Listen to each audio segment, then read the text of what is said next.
everyone, welcome back to the channel, and today I have a mid-season thoughts for the 2023 F1 season.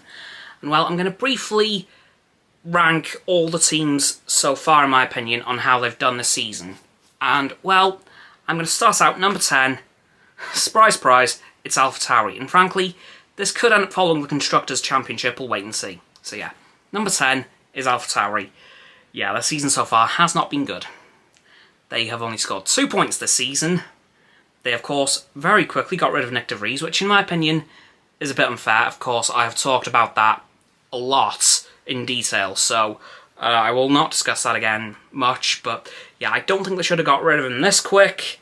But Daniel Ricciardo's there now, so hopefully he can start to turn the team's luck around. Next up, we have Alfa Romeo, frankly. Their season...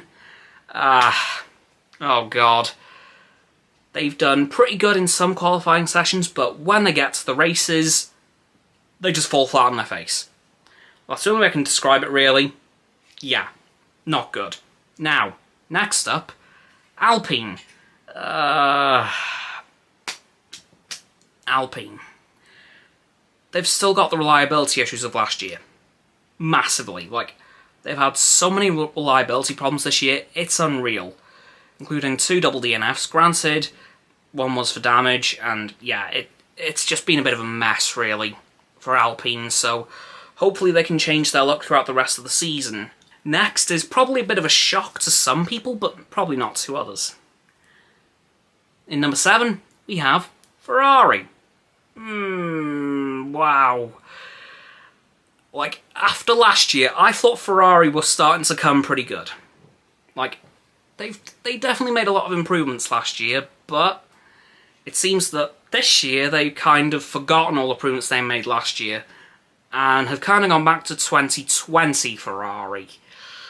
And if you remember how rough that was, well, yeah. I'm not sure how Ferrari are going to fare throughout the rest of the season. They've had some good days, don't get me wrong, but unfortunately the good days have not outweighed the bad. So, I don't know how Ferrari are going to fare throughout the rest of the season, I've got to be honest. Next up, we have Haas. Now, they've been pretty okay. They've not been brilliant, by any stretch of the imagination, but they've not been terrible.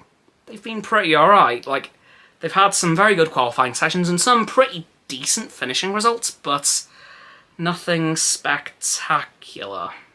So, yeah, I'm curious to see how they go throughout the rest of the season. Now, next up on the list we have, I'm going to say Williams next, because, let's face it, in the last couple of races, they've been pretty strong. Like, they have kind of jumped out of nowhere throughout the season, so I'm very excited to see where they go. Of course, Alex Albon is very much settled into that Williams team now, as well as Logan Sargent seems to be settling in quite well, so... And of course with James Vowles at the helm, who seems to be a very open and honest team principal, which, frankly, I'm very relieved to see. I do have a bit of faith in Williams for the rest of the season. Like, they've had some pretty strong results so far. Not so much in the races, but definitely in qualifying. And of course they did have an absolute blinder in Silverstone. Next up, we have McLaren. And frankly, I could say the same as them as I did for Williams just then. Like, they had a pretty shocking start to the season, qualifying in, I think it was 17th and 18th in Bahrain.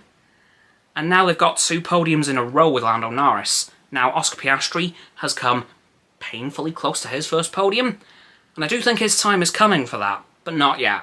Very soon, I think, though. But yeah, McLaren have kind of jumped up out of nowhere throughout the second part of the first half of the season, so I'm very much excited to see how they finish as well. Now, next up, surprise, surprise, Aston Martin. Where the hell did this lot come from? Like, they were 7th last year in the Constructors. They're now 3rd. They were 2nd for a very long time, but they're now 3rd. How? Obviously, a lot of it can probably be put down to a lot of help from Sebastian Vettel last season. Like, he definitely helped that team a lot. And of course, Fernando Alonso is now very much reaping the rewards of that, so I'm very curious to see how Aston Martin fare throughout the rest of the season. Of course, they have dropped off a little bit in the last few races, however, should they bring more upgrades to the car, I do think they can probably start to get back up there. Now, next up is Mercedes.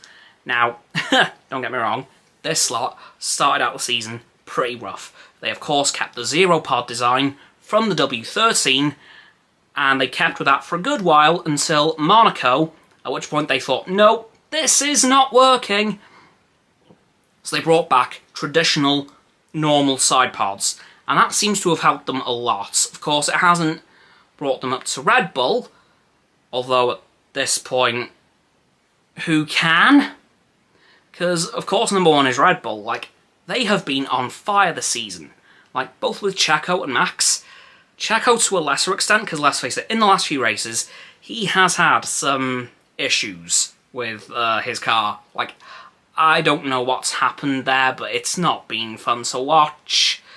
But Max Verstappen, once he's in the lead, you don't see him until the end of the race.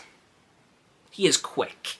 And of course, let's not forget, there hasn't been a single car that isn't a Red Bull that's won this season yet. Every race has been won by a Red Bull. So, is that likely to change? I just don't know. Because let's not forget, this is Formula 1. Anything can change at any given moment. So, even in Belgium this weekend, the order could be completely jumbled up and the Red Bulls end up nowhere, potentially. Anything could happen throughout the rest of the season. But yeah, that's my mid-season rankings of the 2023 Formula 1 teams and how they've done so far this season. But of course, throughout the season, this could all change. So please, like this video, subscribe to mine and Roxanne's channels, her link's in the description, my sub button is down there. Please click the sub buttons, then the bells, to get both sets of our notifications. Comment as well, because why the heck not? And let me know what your rankings are for the F1 teams this season and where you think all the teams are going to finish in the Constructors' Championship. Once you've done that too, please follow me on my social medias. They'll be in the link tree in the description. Below that'll be Roxanne's website. And lastly, please do share this video with all of your friends so they can join the infinite loop of liking, subscribing, commenting, following, and sharing around and around and around that loop. I'll see you guys tomorrow with another video. Goodbye!